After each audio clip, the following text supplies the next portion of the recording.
We're at a unique point in history. The face of capitalism is changing. Climate change, extreme poverty, and even a redefinition of what prosperity truly means. John Stroyer is the CEO of Calvert Investments, and he's thinking differently about how we should be doing business. Hey, John. Hey, how are you today? Good to see you. Good to see you too. So we're here in Pioneer Square, which is a real fulcrum for a lot of social and business issues in Seattle. We have a sort of a diverse population. And when you think about what matters to you from a business point of view, and you think about the principles of sustainability and impact, how should neighborhoods be thinking about some of this stuff? Wow, I think neighborhoods should be engaging with the people who live here, right, and being very careful about how business impacts the people who are least fortunate and most in need. So, can we easily take a lot of the stuff you do at Calvert, which is obviously very focused on global and national, and really extrapolate even at a local level as well? I think we do. We're doing that now. We're asking big companies to be very careful and thoughtful in terms of how they operate, how they impact the local communities in which they do business, and think mostly about the impacts and outcomes that they're creating for the people who are least able to deal with them, people most in need. And in fact, at Calvert Investments, you actually talk about prosperity. What does that really mean to you? Because it's beyond just being profits in business, right? Well, I think prosperity has to do with access to some of the privileges that people like you and I are really lucky to have available to us, and how do we create a more inclusive capitalist system so the people who aren't naturally able to participate can enjoy some of the benefits and at least not be hurt by the success that's being created for others. Well, I'm looking forward to our conversation this morning. Thanks for joining us. Let's go across the street. Great, okay. Great. That was,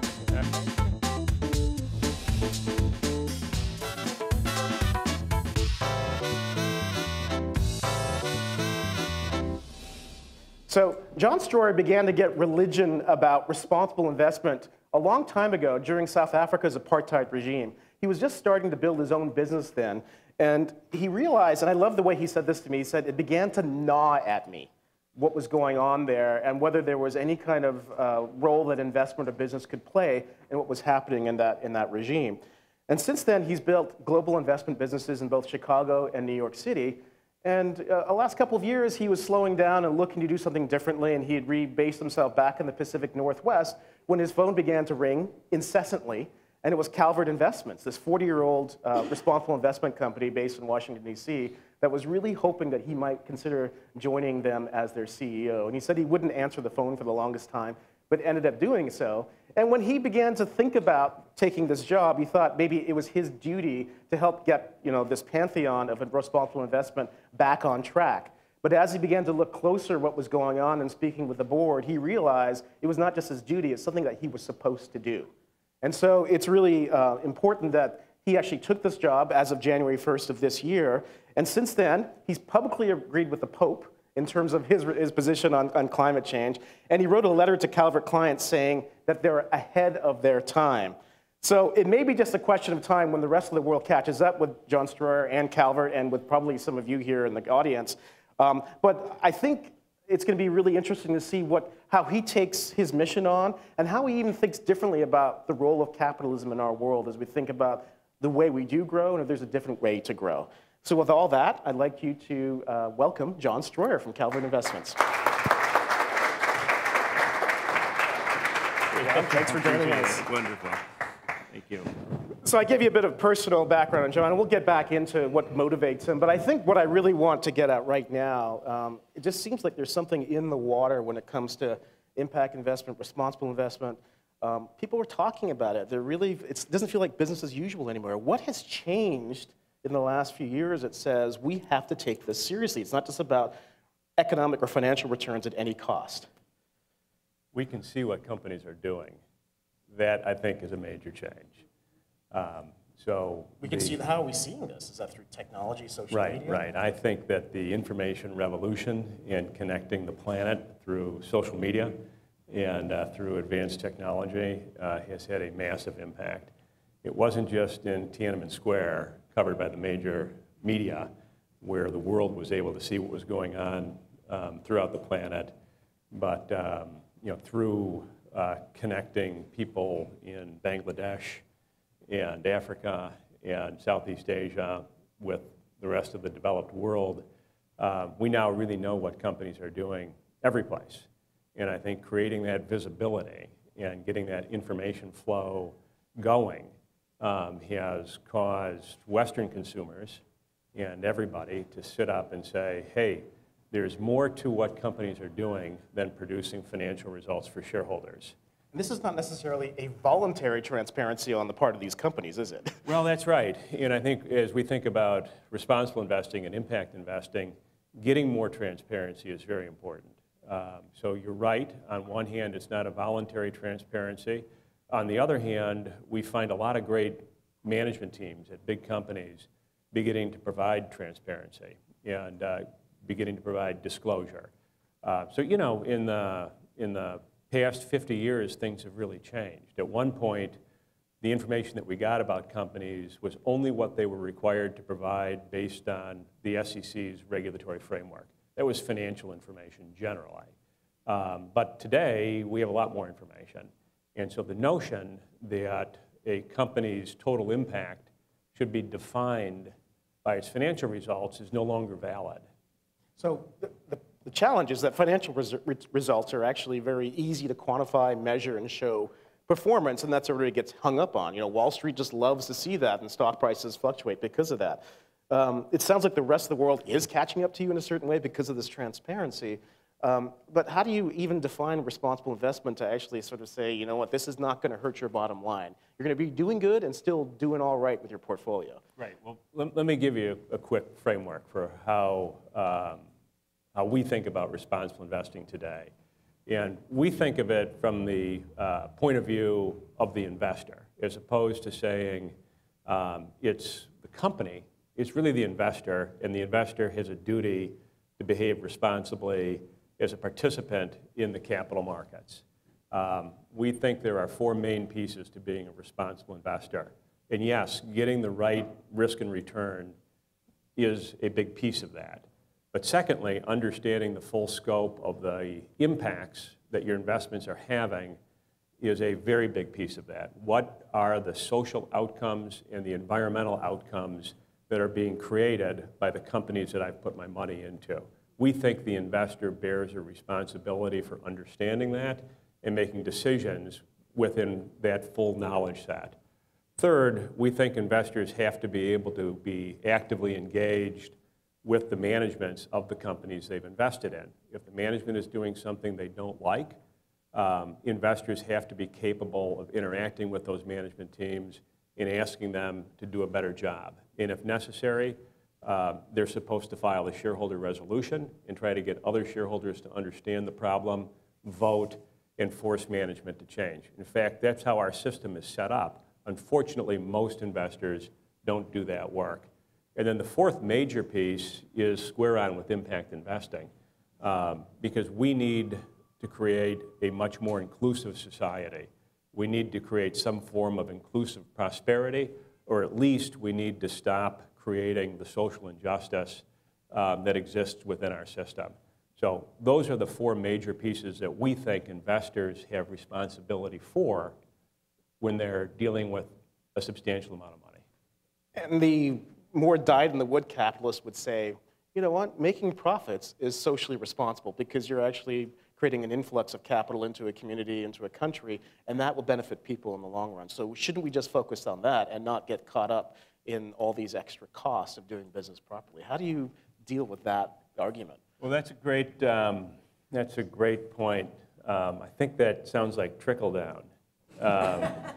But what we would say is profits are important, and it is important to create a dynamic economic system to lift people out of poverty. We would certainly agree with that.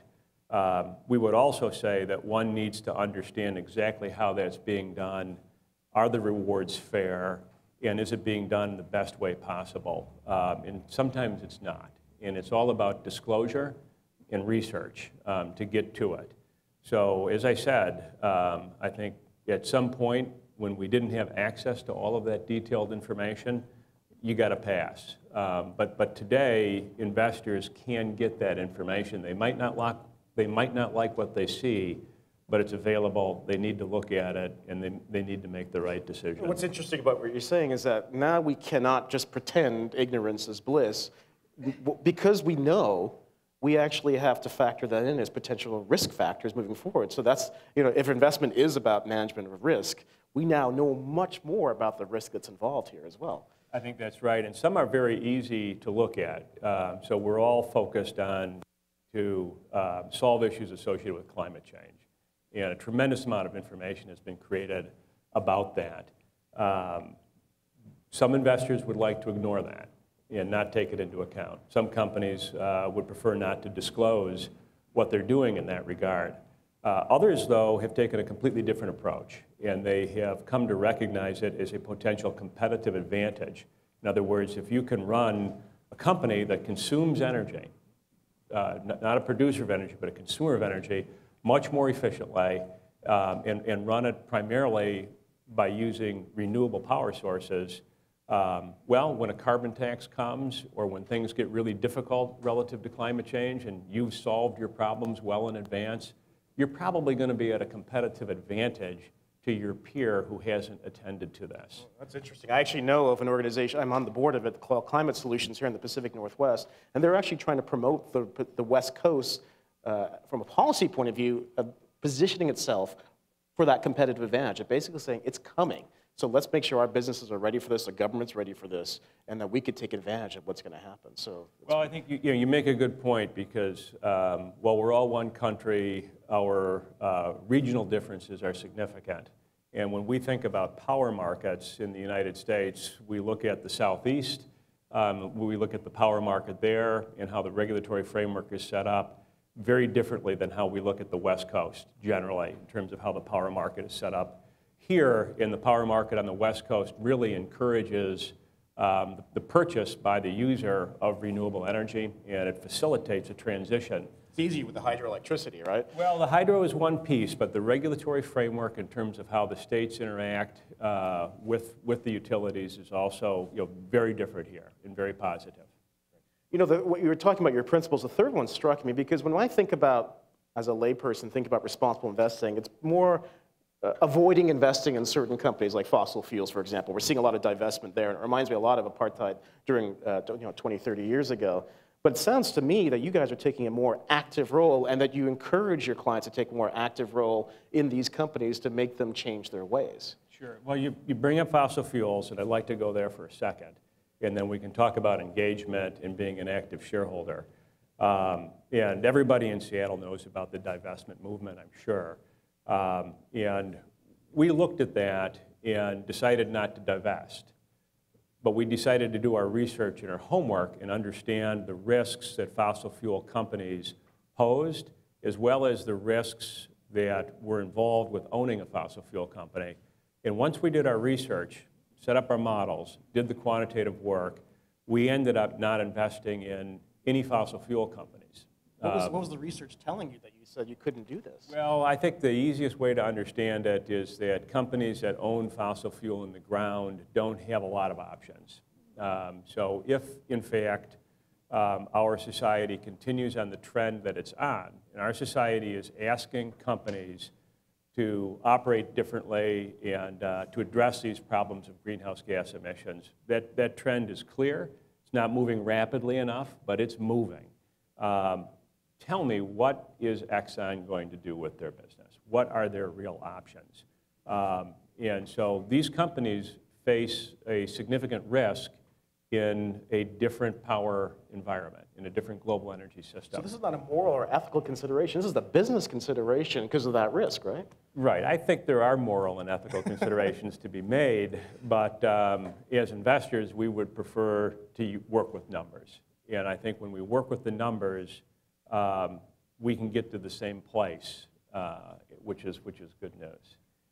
Speaking of all of this, I mean, you recently went on television on CNBC and basically said the Pope nailed it, which is pretty stark. Talking about how the Pope had taken a very firm position on climate change, which is actually being quite disruptive here in the United States, especially among Christian conservatives who tend to follow some of that. So how does that play into your overall direction when you're seeing such huge movement in your way? Well, For those of you who haven't read the Vatican's encyclical, I would recommend reading it. It's a beautiful document. It's very powerful. It's well researched. The Pope has a degree in chemical engineering. And so they came at this in a very thorough manner and essentially have said that it's everybody's responsibility to steward our environment and steward our natural resources. And I think there were two very important points that came out. This is an issue that relates to equality and inequality. In other words, rich people don't face the same risks that poor people face when climate change creates bad outcomes. Rich people can move, they can access natural resources. The poorest people in the world can't. And they bear the greatest cost and greatest pain associated with climate change. And so the Pope has a constituency throughout the world and is responsible for people in some of the poorest regions. And he is saying, hey, take care of these people and do it fairly. Secondly, he's thinking about future generations, and he's talking about our responsibility to steward the world's natural resources for future generations. Of course, none of those fit well into the generation of short-term profits. So you're right. This is a controversial piece. It seems so intuitive and to make such great sense. But when you try to fit that into how we've come to think about our global capitalist system, it's not convenient. So I'm a strong supporter of his work, and I think he did nail it. And I think that Catholics, and by the way, I know that the Muslim religion is preparing a similar thesis for their 1.6 billion followers worldwide. So I think what we're seeing is society asking companies to play a different role. And I think when we step back and think about your first question, which is, hey, people seem to be paying attention to issues associated with responsible investing and impact investing differently today. What's going on? And we look at what the Pope is doing. We look at what the Muslim religion is preparing to do. This is just evidence that our social norms are evolving, and we are asking companies to play a different role. We are asking companies to be responsible not just for the financial outcomes, but for the social outcomes and the environmental outcomes that they're creating. It'd be nice if some of those oil companies weren't actually fueling and funding, climate denial lobbies and all those other things that are happening, but they haven't quite got the memo yet, which is interesting. Right. So one thing that's actually come through quite loud and clear in what you've said so far is research, research, research. Your research, the Pope's research, it's nice to make this esoteric argument that this is all good, but if you can actually throw facts and figures to make the case, that makes all the difference in the world, because you are actually going up against numbers on the financial performance side as well. Right. Research and quantifiable research is critical. And I think this is a major change in how we think about the value of companies. And I think the change has already begun to happen, even though we don't have convenient tools to do it. So corporate values, in terms of what stocks are worth and what companies are worth, are no longer as attached to basic financials as they were 25 or 30 years ago. Brand value, corporate reputation value is now significant, and we don't have convenient ways to quantify that just yet.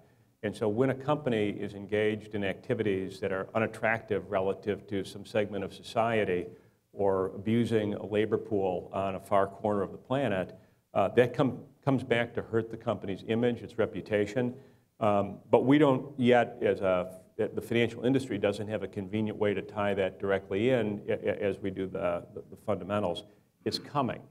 As you know, we have great academic tracks to teach people how to be investment bankers or financial analysts. We have professional designations. And there are 330,000 Bloomberg terminals deployed with people all looking at the same thing, right? What we are now involved with is a system for creating non-financial information about companies, a system for bringing that into a research process in understanding the key performance indicators on environmental, social, and corporate governance matters that relate to how companies are impacting the world and the risks that companies face themselves. So this is a very, very big change, I think, in the way we're all looking at companies. You actually mentioned a segment of society. I teach millennials. I was at the United Nations recently where I was dealing with student leaders there. It seems to me that this is the largest demographic bump in the history of the United States that actually seems to get a lot of this. They are pushing companies, they're creating companies that are incorporating a lot of this responsible approach to business. So that must be one of the other factors involved here. Right, and I think that's a great point. I have millennials, 4 of them. I'm sorry for you. No, they're better than me. So they are definitely an improvement on the original model, if you will. And I think they were taught differently. They were taught about the environment. They were taught about social responsibility. They were taught about equality. And so our educational system is playing its role. And here we are. Bainbridge Institute is nearby. They teach sustainability. University of Washington has significant programs on environmental science and economics. So what we're finding is we're educating our people properly so they can factor these issues into all their decisions, their life decisions, their product decisions, their own behavior, and it's going to work its way into finance. Just before we started, the CFA Institute reached out. That's our industry standard, and they want to talk further about building these types of analyses into their program. So we're getting there. We're getting there, and the millennials are a big part of it. So in terms of your own generation and where you're at in life, you kind of been there, done that. I mean, you've built all these businesses. You're kind of sailing off into the sunset when you were starting your small firm in Portland a few years ago, and now you've got this big job again with the biggest responsible investment firm in the country. What do you really want to achieve at this point? Well, let me just correct you, if I could, because I didn't feel like I was sailing off into the sunset. Okay. I was just trying to needle you a little bit. All right. So I'll tell you that in 2006, 2007, I really became confident that society was asking companies to play this different role and that we needed new tools as investors to deal with it, and we needed to think about research and analysis differently. And I was a CEO of a firm that I had started and built that had become quite large, and I went out and I talked to other CEOs of investment management firms about responsible investing. People who were just running firms that weren't identified as socially responsible. And to a person, they said, "Is this a political thing? What are you talking about?" And I realized I was really onto something, because nobody else was seeing what I was seeing at that level, which is often a good sign. And we did further research at my firm, and I became very confident that things were going to change, and I wanted to be part of that, and I wanted to devote the rest of my career, the rest of my time, to being part of positive change. And so I exited the firm that I built at the beginning of 2012, and I was really headed off to start from scratch and to build a different kind of investment organization, and was doing that, and it was great, it was working, and that enterprise is still running when Calvert called. And as you said, I felt that Calvert is really the firm that started all of this 39 years ago, and I'm the 4th CEO of Calvert. I thought I need to go do this with Calvert. So it's a true calling for you. It was a calling, and I'm extremely engaged, and so that's it's partly a calling, but it's also part of a desire to produce some leadership and some innovation in the industry that I've been incredibly privileged to be part of for my entire adult life. It's a great business, but the business of allocating capital. So when you're in the investment management business, you have this responsibility to move money around, and you're supposed to be moving money away from bad management teams towards good management teams. That's the essential rationing function of the capital markets. And the concept that you're only supposed to do that in a way that enriches yourself or your clients financially in the short term is not what our system was founded on. And if that's what our system becomes, it will fail. It won't succeed. And so we need to do a couple things. We need to follow what society is telling us in terms of how we ask companies to perform for us. And companies have become such a big part of our lives. They're huge. I mean, they're much oversized compared to, say, 100 years ago, right, in terms of their impact on our society. Exactly. 150 years ago, companies were collections of 10 or 12 people. They were local. You could see everything. That's all changed. And companies can now overpower many governments. And so they are enormously powerful. Their role has changed, and we're asking them to be responsible. But additionally, to create a better system and for our system to survive, we need to create a much more inclusive system. And that's a big part of what we need companies to do. That's a big part of what impact investing is all about.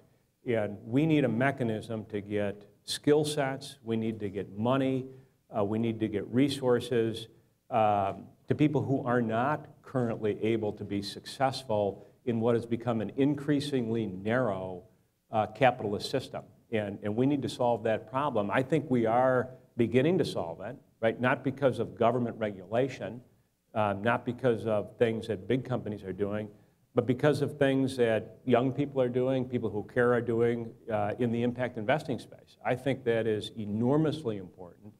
And we see it here in Seattle, we see it in Africa, we see it in India, we see it all over the world beginning to start up, and I want to be part of that.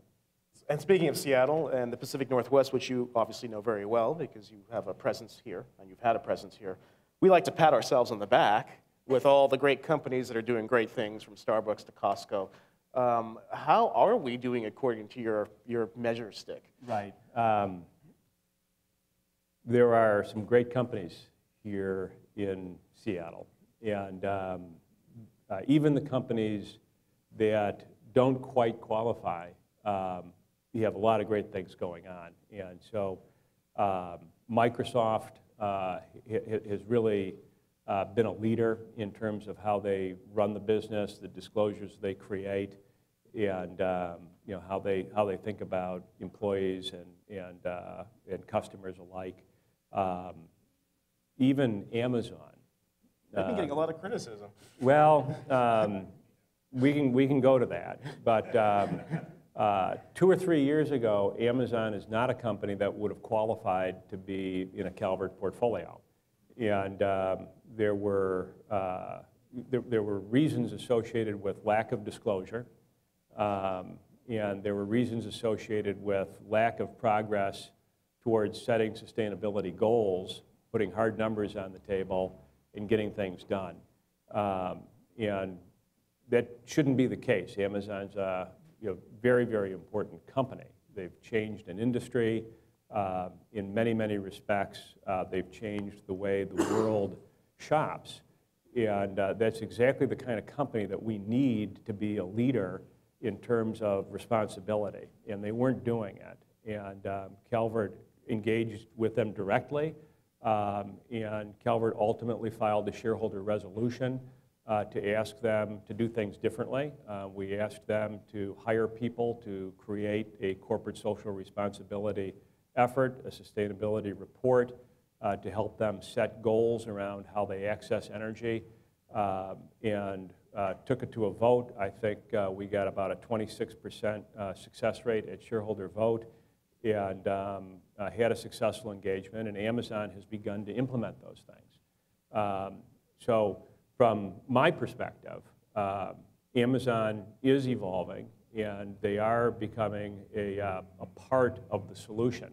Now, the specific article about what a tough place it is to work and how they treat employees. Look, this is a very competitive world, and this is how they run the business. I don't think there are secrets. We're here in Seattle. I've talked to a few people about it. I don't think there are secrets in terms of what that culture is all about and how it works. We'd like them to be careful. We'd like them to be fair. but in terms of running a hard-nosed, tough business, they're competing with the likes of Walmart and other people who are doing things in an even more aggressive fashion. So we think there's a lot to recommend Amazon, and we're happy with the trajectory that they're on. Okay. Well, with that note, I would love to come to you guys to get some thoughts from our audience. Specifically, especially if you're involved in responsible investment, what are you seeing? What advice or questions do you have from John? And see if we can just get a little consultation going on here, because obviously this is Seattle, and we think about this a lot. We want to do business differently from the rest of the country. So it'd be great to hear from you. I think we've got a wireless mic. And I'm going to stand out here while we take these questions. Great, and we have a question here. Hey, John. Could you tell us, I think you guys have taken a look at how a fund would have performed if you had included purely companies that would fall into your responsible investing regime, and how that's done, how that group would have done over time? Sure. So the question is, I'll just reframe it. Do companies that meet these high standards of responsibility outperform the market or underperform the market? I think that's really the question. Do we give up any performance if we focus in on companies that are real leaders? And you can read our research, you can read research from other people, and what we're finding is that the companies that do this the right way have the potential to produce superior investment returns. And I think what is very important for everybody to understand is that companies have to take action that is material. It has to be real. It can't be window dressing. It can't be simply to burnish their image. So companies that are able to put together successful corporate social responsibility and sustainability programs that are economically feasible and address the areas of highest impact have shown superior investment returns. And so from an investor's point of view, it's also very important to be able to do your homework and separate the companies that are just trying to burnish their image and say great things about themselves from the companies who have really figured out how to significantly change their operations and do it in a material way. Hi, good morning. I was just wondering if you might be able to comment on the role of the reinsurance industry and its impact on board of directors in regards to climate change. Because with their new modeling and predictive analytics, a lot of reinsurance firms may or may not indemnify your expansion into areas that they know a few years down the road may be underwater. So there's a possibility of having the reinsurance industry be an ally to the social impact investor in creating greater transparency and making sure that businesses are responsible in terms of how they're going to deal with climate change impacts. Thanks for asking such a technical question. But I think it's a great question because you're talking about the industry that is most required to be thoughtful about risk, the insurance industry broadly. And the insurance industry, as well as the United States National Security Agency, identified climate risk early on as something that was significant and one of 5 major trends likely to change the nature of our society. So for the insurance companies and the industry overall, you're exactly right. They have said these are real risks. We're going to change your premiums. We may not cover you. You have to address this. And that's doing a couple of things. It's causing large corporations to be more thoughtful about this, but it's also forcing disclosure. So companies are required to disclose risks to their shareholders. And what we're seeing is an increasing number of companies that are including, buried in the fine print, but it's there in their regulatory filings, climate change as a real risk. You're even seeing this from the major oil companies. So to your point earlier, the climate deniers, it's inconsistent with what the companies are now beginning to say in their regulatory filings. Also consistent with the U.S. military is saying. They've actually come out and said that climate change is a real security risk as well, so there's another element. Goal to be carbon neutral. Good morning, John. My name's John W. Comerford, and I am interested in asking a question about your perspective on emerging industries. I'm part of an exciting industry that is, I have to say, budding, the cannabis industry. And we are, sorry, couldn't resist. And, ooh. And we are, you know, basically a group of entrepreneurs, and we at Pacific Century Holdings are putting together a financial services company to help address the needs that are transactional and potentially investment-based for cannabis entrepreneurs into the future. My partner and I, AC Braddock, feel it's really important that as we begin to help guide financial destinies of entrepreneurs as we gain success financially, that we have a socially responsible investment component to this industry. So that's why we're here today, and I'm just wondering about your perspective on emerging industries. Yeah, and the thing you said about budding, I didn't get it. I didn't know what you meant. I just laughed. I think that small companies or startups that are going to become big companies have a great opportunity to begin to think about impact immediately. And there are a couple things that are so important.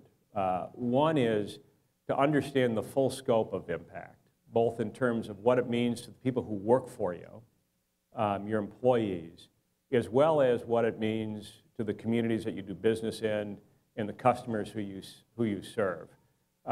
So I would encourage you to think about a mechanism to be able to measure that and to do it from the very beginning, because you'll be able to do this in a way that a large company that's been around for 50 years is going to really struggle with.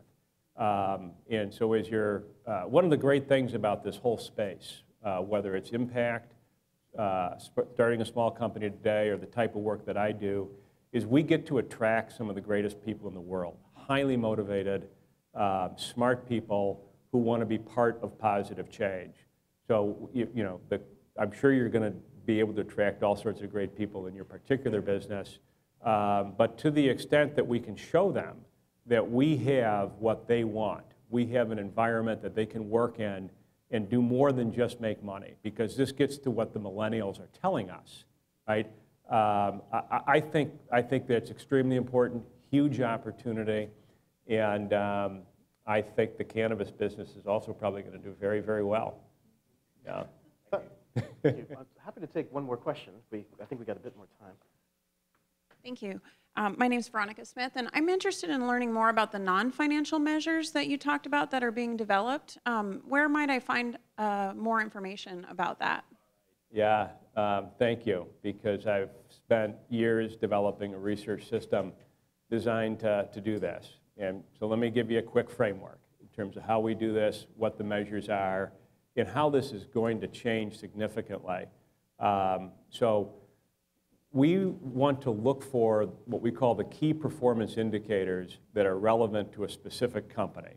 And as you would imagine, the key performance indicators for a company in the retail space are very different than the indicators for a technology company, very different than the indicators for an oil and gas company. So we want to get specific and detailed at the narrow subsector and company level, and then identify indicators that are in the environmental area, the social area, and the governance area. Where do we get the information? So we develop a thesis, we write it up, identify the indicators, get the companies into a group. Where do we get that information? There are financial service companies that are vendors of this information. Bloomberg, Thomson Reuters, Sustainalytics, MSCI, and Occam are the major vendors of this data. But what is happening, and so we bring all that information in. We also bring in media globally translated back to English so we can see what's really happening with these companies. Really multiple news stories per day about every company that we bring into our intelligence system. But where this is headed is towards something that isn't necessarily dependent upon the financial services industry. There are a number of groups that we're in touch with who are developing artificial intelligence to be able to take disaggregated data about corporate non-financial behaviors in real time and feed it into this system. So currently, where do you go? You go to the financial services industry, who has scraped the data out of company filings and other sources to give it to us. We at Calvert also go to NGOs worldwide who are sort of watchdogging, and we've put together a global news retrieval service.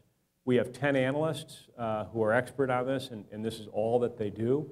So that's where we are, but where we're heading very quickly is to use all of the information that is now available globally and bring it into what I would call an artificial intelligence engine and let us really see what's happening with these companies. And you're also looking to do a rating system at some point as well, too, right? We do. Well, we do. We score every company on their key performance indicators. We compare them to the other companies in their peer group. We do this globally. And we use that information to rank companies. And we decide who are the leaders globally in responsible corporate management based on the indicators that are most relevant to that particular company. We also decide who the severe laggards are. And we make risk-based assessments. And we build indexes that we call responsible indexes, of course, based on a knowledge that if we can avoid the companies that are real laggards and just focus our investment activity on the companies that are in the kind of top 2/3, we're going to have a better universe of companies to work with and to engage with. So, I'm going to take one more question, then come back to you with a closing question. Hi, my name is Eric Smith, and I'm a financial advisor, and I'm finding that there's a lot of misunderstanding about any impact that you could have in the public markets with responsible investing and impact investing as opposed to private equity and private debt. So what kind of impact at scale is Calvert seeing? That's a great question. I think today it's very different than a decade ago because I think that responsible investors are having massive impact on millions and millions of people through the way they engage with public companies. And I'll give you one huge example, the palm oil industry. You're eating some palm oil this morning. It's a food ingredient in almost everything. And the creation of palm oil plantations worldwide is the leading source of deforestation. It's also an industry that gets involved with some very unattractive labor management practices. But through aggressive engagement with the companies who buy palm oil as an ingredient, investors have been able to get the big buyers of palm oil to agree to only purchase product that is produced under a strict set of sustainability guidelines. So this is having a big impact on the ground. It's impacting the environment. It's impacting some of the poorest people in the world who just didn't have protections from the governments of the countries where this is happening. So the way this worked was a lot of research by large investors, a lot of engagement to educate everybody about what was happening. This was a 10-year effort. And over the past 18 months, it's been like dominoes falling. You even get this, Dunkin' Donuts has agreed to only buy sustainably produced palm oil. Now, does the Dunkin' Donuts consumer strike you as the consumer who's tuned into this? Probably not. I love donuts. I do too. I do too. But I think this is a great example of how responsible investing in the public markets can get companies like Unilever and all sorts of consumer product companies to change the way they buy a basic raw material, and that has a knock-on effect throughout that supply chain. and then Southeast Asian trading companies and American trading companies from Wilmar to Cargill to Archer Daniels Midland all had to get in line and figure out how are they going to teach people to farm differently and deal with this in a different way. So that's a huge impact, hits millions of people, has an impact on climate change, and there's just dozens and dozens of stories. I'll just give you another quick one. The Carbon Disclosure Project put out its list of, within the chemical industry, of the companies that have made the biggest progress in terms of reducing their energy footprint and their carbon emission footprint. DuPont was at the top of the list. And you would not have expected that 10 years ago. But all sorts of entities, not just Calvert, but other responsible investors, have been aggressively engaged with DuPont to ask them to change the way they do business. And so it's a combination of things. And I would just say, I think you can make a real big difference, not by avoiding the bad companies. That doesn't really help. If you just say, I'm not going to invest in this company because I don't like their name, it doesn't really help. What we know, though, is by getting involved, engaging aggressively, filing shareholder resolutions, if necessary, taking legal action, partnering with NGOs, you can change how companies behave. And it's happening, and we're achieving it. So I want to close out this epic conversation with an epic question. You're clearly on the right side of history in terms of where things are going. I think a lot of people in this room are as well. My concern is that sometimes history can overtake us, that things seem to be moving very quickly, and climate change, whatever else. And as we consider the future of capitalism, I would suggest that possibly you're looking at maybe thinking differently about capitalism, but there might be some people who just don't want to have that kind of patience and say, you know what, we need to do things more drastic. So yes, we're doing great, but are we going fast enough? I think we're probably not going fast enough. And in some parts of the world, things are in a bad place. And so I think that has to do with our lack of inclusion and our lack of equality globally. So while our capitalist system has created a lot of freedoms, and it is undoubtedly, as Winston Churchill said, it is the worst system except for all the others. I think that it has not worked in many regions, and we can just look to those regions and understand how much faster we need to change from within, because it is a delicate balance. And it is so I would say the pace of change is accelerating, and companies that we would have never expected to step up and aggressively begin to change how they operate are doing so. Just like everything else in terms of our technology-fueled, information-rich world, the pace of change is picking up radically. And I think that what's important is that we get people in place to help guide it. So no, it's not happening quickly enough, but it's speeding up, and I think one can be very, very optimistic.